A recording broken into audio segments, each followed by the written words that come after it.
let's just talk very briefly about hidden enemies in astrology, how to find them, what to look out for. When we look at hidden enemies, we need to look at your 12th house. We can also see them in our 6th house as well, and in our 7th house. 12th house is the house of our unconsciousness, escapism, solitude, isolation, fear, guilt, grief, sorrow. And this is essentially where you would find your hidden enemies. I would more so look at the 12th house as your hidden self, but we can also find hidden enemies in here as well. We can look at the 7th house, also the 6th house. 6th house is more so where we find other people, our employees, the people we interact with. 7th house can also be in relation to our partners, you know, people who we're interested in, our romantic partners, you know, marital partners can also come through that house as well. I'm not saying everybody who has planets in these houses will have an enemy come through these houses. What I will say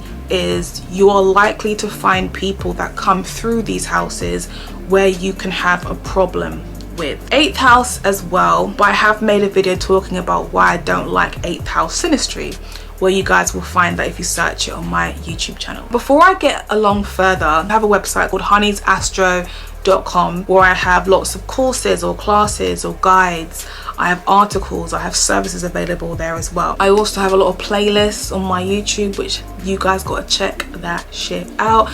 And I would really appreciate if you guys could put on your notification bell so you never miss a video. Alright guys, so let's talk. When you have planets in your 12th house, I have a sun, my sun is there, my Mercury is there. Planets will usually link us to particular people in our lives. Sun can be dad or very domineering characters in our lives. Saturn can also be dad, Saturn can be grandparents, Mercury can be cousins, it can be aunties, uncles, your neighborhood, your siblings. Moon can be mother, it can be women. Sun can also be men as well. Moon can be the public, it can be the mother.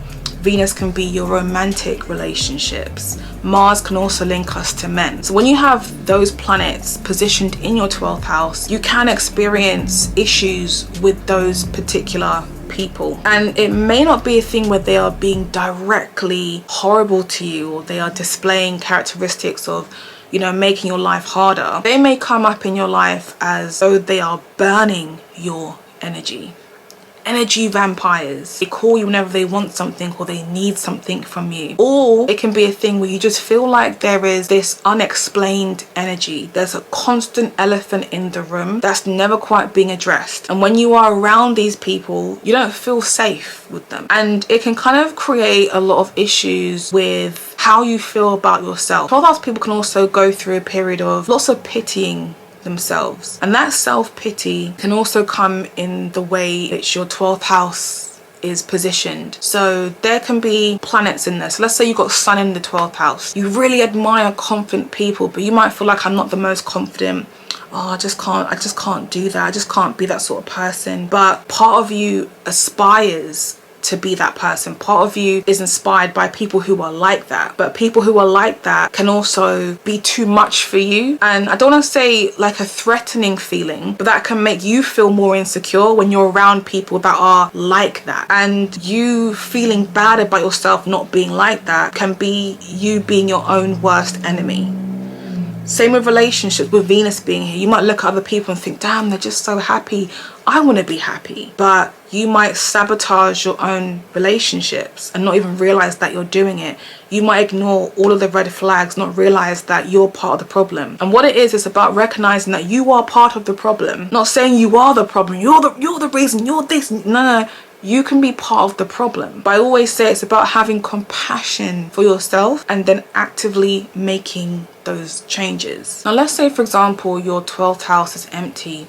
Doesn't mean that you don't have enemies. And even when you think about like things like the moon, not saying your mum is your biggest enemy. It can also be women. It can be women who are transparent, who are vulnerable, just people who are expressive with their emotions. It can be people who are big on families and people who have kids, or do you know what I mean? Even the sun being here can link us to children as well. But my point is, it's when you look at those people that are exceeding in that sort of planet expression, it can make you reflective and it can make you pity yourself, and that turns into a self-pity situation, and that's where you can become your own worst enemy. Does that make sense? So when you think about Mars, right, you know, Mars can link us to men, to people who are very motivated. And you see like people going to the gym, they're getting toned up, and you're thinking, damn, I really want to be like that. And you may do a lot of sleeping, you may lose a lot of motivation, and you may be annoyed at yourself that, damn, I just can't keep. Do you see what I mean? So when you learn to kind of be more reflective on that, that should be enough to kind of give you that push, you know, to put yourself in a better position. The problem with having 12th house energy or being a 12th house person is you have a lot of compassion for people. You empathize with people. You end up in a lot of relationships where you are the empath and the person you're with is the narcissist. A lot of your purpose in life is to try and get out of this internalized institution that you're locked in. But we don't always know how to get out of it because this is what is our normal as 12th house people. So we are consumed with enemies throughout our lives, but we're always so shocked and surprised, like, why are we being treated so badly? There's so much examples that I can give of the things that have happened to me in my personal life, or clients that have told me stuff, like friends that have told me things as 12th house people where they've been friends with people for years, but that friend doesn't respect them. The friend doesn't respect their business, that doesn't respect their relationship, their friend doesn't respect them as a person. And it's like, why am I being made this scapegoat, this punching bag, when I've known you for so long? Where is the value in our relationship to salvage things or to be respectful towards me? So people often blame us for the issues that they have. And I want you guys to also realize that the 12th house in general is the house of the energy dustbin. So everyone who's got issues happening in their own lives, they're going to use you as the scapegoat and offload it all onto you. And that's why I say, as a person who has 12th house placements, and even if your first house ruler is in your 12th house or your 12th house ruler is in the first house, this is the same thing. You always have to stand up for yourself and set boundaries, because people will continuously try to violate you. There have been a few times, obviously with me having a big YouTube account, a few times where people have tried me on here. They have tried me, and I will say and do whatever I need to do to make sure that they don't try me again, because I have to as a 12th house person. There's this whole thing of, oh, turn a blind eye, don't worry about it. That's going to work for some people, but it's not going to work for a 12th house person, because they will continue to do it. Now, even if your 12th house is empty, you've got to look at the ruler of your 12th house. If the ruler, for example, is in the 7th house, which is the house of relationships, your enemy could come in the form of someone who you thought that you loved. Your enemy could be someone who's lied to you, who's betraying you, but they're showing a different persona, but you love them, and it can be a bit of a mindfuck. Your 12th house ruler could be in your 3rd house. It could be linked to your siblings. It could be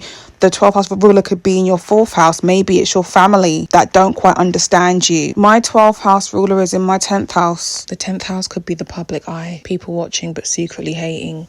Or it could be management, it could be the company that I work for, you know, people who have some type of authority. And even when you think about the sign that sits in your 12th house. So in place of this, I've got Aries in there and Taurus is intersected. Right, let me tell you how this has worked out for me, my personal experience. I have had issues with Aries clients. Aries clients in the past, the women especially, impatient, angry, abrasive, awful emails from women, especially when the women have a lot of Mars energy in their chart, you know, like Mars to moon aspects, just angry for no reason. The Taurus in my 12th house, I feel like that's been more of a me issue with Taurus, as opposed to Taurus treating me badly. So that's also something to be reflective on, is the sign that comes into your 12th house. Now, those of us that have Saturn involved in our charts, especially if it's in your 12th house, but I feel like this is probably more of a 12th house thing. People often come back to apologize to us, and their apology is never as loud as the disrespect, but they always come back. Because you see, us as 12th house people, we are able to give that person the grace. Okay, I will not contact you again. But the person who has hurt us, they will come back and they will apologize. But they do that because they deep down believe that we're going to accept them back into our lives. I have no issue encouraging you guys to accept an apology, but you don't have to have that person back in your life. That should have been more about them being genuine and recognizing that their behavior was completely off. But you know what it's like when you know that someone's not going to accept your apology. Would you apologize? No, you wouldn't, because they're not going to accept it. But people do that because they believe that we're going to accept it. Again, they unconsciously know that we are not good at boundaries, and that's why you've got to learn to be better at forming them to prevent abuse. And even for those of you guys who have 8th house energy as well as 12th house energy, just like myself, you're going to experience people abusing you, coming into your life and leaving a lot. And where you've got to kind of grow from that is when people come into your life, they offload all of their baggage, their traumas, their fears, etc., onto you. You have compassion for them. Even though you have a bad experience, you don't let that stop you from experiencing other people in the future. And once that relationship eventually dies out for whatever reason, you kind of feel a little bit used. You feel like, your time was taxed, but you also allow yourself to be reflective on the way you behaved in that relationship. The 8th house as well contributes a lot to the need to evolve. And a lot of people come into our lives because they want to, or unconsciously, 12th house as well, evolve through you. And your purpose is to encourage people to evolve. But those relationships aren't designed to last forever. They are for a season. So when people come into our lives and they abuse us, or they, betray us, or they hurt us, eventually they end up doing some reflection themselves. And then we get the apology. But in the process, as 8th house people, we are also transforming. And we do this through the relationships that we have. So that's more of like a mixture of like 12th house, 8th house energy, just so you guys can understand the purpose of people coming in, the energy of the 12th house, and how you can respond to it when you have 8th house energy. For some reason, my camera just keeps on cutting out, so I'm doing this on my phone very, very quickly.